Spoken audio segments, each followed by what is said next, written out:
Ladies and gentlemen, welcome back to another fantasy book video where I say words and you, the beautiful people, listen. It is I, your prophesized gunslinger, your steward of Gondor, your genius, billionaire playboy, basic YouTuber philanthropist, SuperCliff.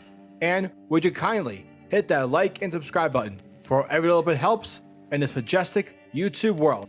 It also saves a child from any part of the universe. And if you don't like humans, because, you know, who does these days? It saves a puppy.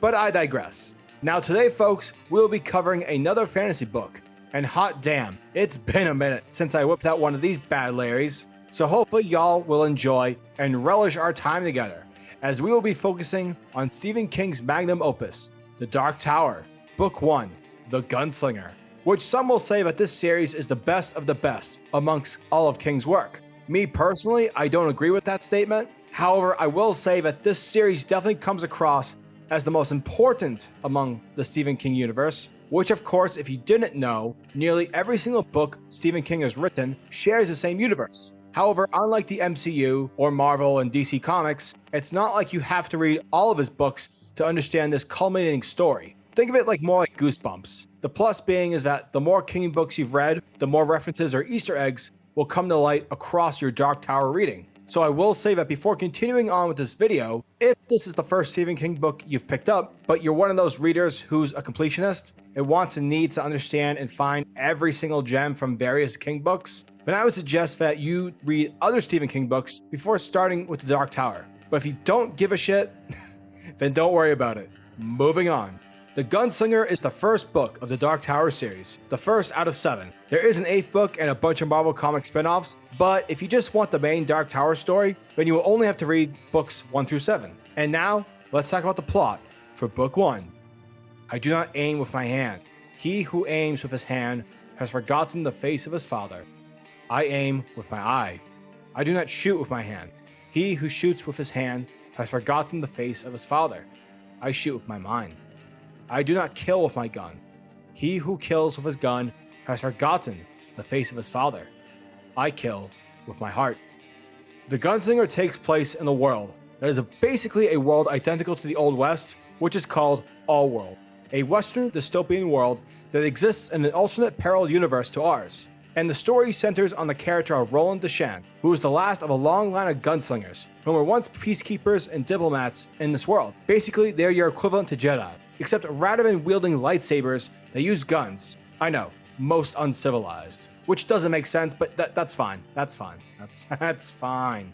Now, without any context as to why, the book begins with Roland venturing across the vast deserts in search for the book's main villain, known as the Maninblack, a pursuit that has seemingly been active for many, many years. During his journey, Roland meets several people, including a lost boy named Jake Chambers, who may or may not be from this world.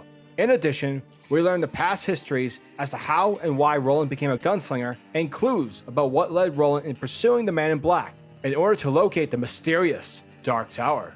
Ooh. So yeah, sounds like a simple plot, but holy crap on a crapstick, does this book barely scratch the surface as to what this series is truly about. And by all accounts, Book 1, at its core, is really just a demo for the Dark Tower series as a whole, which is both good and bad. But I'll get to the bad in a bit. Let's start off with the good. King is able to provide us with a unique world that is by all accounts a Western horror-based setting. And I have yet to see a world/setting done so in any sort of fantasy book thus far. So, good job, Stephen King. The world, like I said prior, is based off the Old West, but there is this clear sense of dread, a sense of loss, like something is missing, and this feeling, it just sort of lingers with you as the reader, all throughout. It's morbid. Not to mention that the population who still remain in All-World come across as if they're barely getting by, as if nothing matters, like every day is a Monday. And boy, Mondays suck, and they've just given up. Basically, picture everyone from Mad Max in this world, but like cowboyed or Wild West up. Yeah, you get it. The character of Roland is good, but it's weird in this case because usually King is praised for his work of characters, and to that I highly agree. However, we're not really given, wrong word, given's not the right word. We're clearly not allowed to know Roland in this book, and I believe that's done on purpose here. Though we're told Roland is a gunslinger who's chasing the Man in Black, we just don't know his character, his personality. He's definitely driven, but he's just very mysterious, and yet you're still intrigued nonetheless.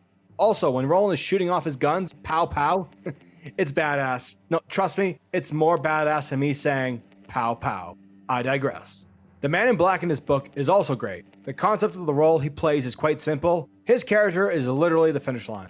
The fact that he's consistently further ahead of Roland provides you with a buildup that is really good and creepy once you get to that point in the book. But yeah, it's due to these two characters' distances is what keeps the plot in this book moving forward. But much like Roland, there is a sense of intrigue for the man in black, though it's different.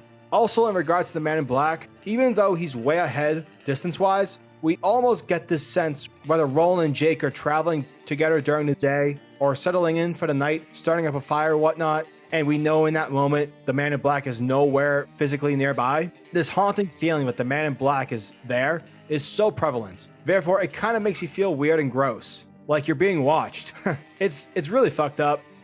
God, he's a fucked up character, but yeah, he's also great. Now, let's move on to the negatives. Like I said earlier, this book is only like 200 something pages, so we're not able to breathe and take in this world or its characters at a calming pace, because we need to get to the man in black, who's something like this many miles ahead. Like, he's always ahead. And also, a lot of things happen because plot. Like, when it comes to the character of Jake, he's sort of just there, and we're never really told nor explained as to how specifically he's here in this world. Now, obviously, you do find out later in the books, but if you're the type of person who needs the answer now, then that may bug and confuse some. Also, this is a complaint I hear a lot about most King books, and sadly, I have to agree. And this has always been one of my main criticisms towards King. Stephen King's writing style. It's very awkward, and a lot of the certain phrases King uses in order to make his dialogue flow organically, or in other words, an everyday conversation. I'll say this, Stephen. Not everyone who talks sounds like your old war vet grandpa, or hell, Nick Fury from the 60s. It's not cringy, but like, I don't know. Sometimes Stephen King's voice on the page just doesn't work. The concept works. It's a unique world with a mysterious antagonist, a cool character, but if you add in those Stephen King mannerisms, it can sometimes just take you right out of the story. But that can just be a me issue. And luckily, I don't think it's enough to turn people away from not checking out the second book. I don't know, like, yeah, it's weird. So like, as much as I love reviewing stories, books, and comics, I always do feel guilty when I criticize certain things about an author's work. Don't worry, I have many faults in my writing as well, trust me. Overall, I do think that people should check out the Dark Tower books. There's really not anything else like them within the fantasy genre. Therefore, I have no doubt it will leave you potential readers with a fresh experience. Plus, with book one being something like 251 pages, that's not a huge commitment. But yeah, those are my thoughts on Stephen King's The Dark Tower, Book 1, The Gunslinger. And I will leave a link in the description if you're interested in wanting to buy the book and read it for yourself. I'm going to give The Gunslinger a 7.5 out of 10. But I guarantee you that if you do continue with this series, that 7.5 may very well get a higher review, such as an 8 or an 8.5. It's weird, but if you finish the series, you'll totally understand my uncanniness. And with all that said and done, thank you guys for checking out this video. I'm going to try and pump out more fantasy book reviews as the year goes by. The next one I hope to work on is Evan Winter's The Fires of Vengeance, the sequel to 2019's The Rage of Dragons. So yeah, as always, leave your thoughts and opinions in the comment section below. Follow me on Instagram and Twitter, like, comment, subscribe, and until next time, peace.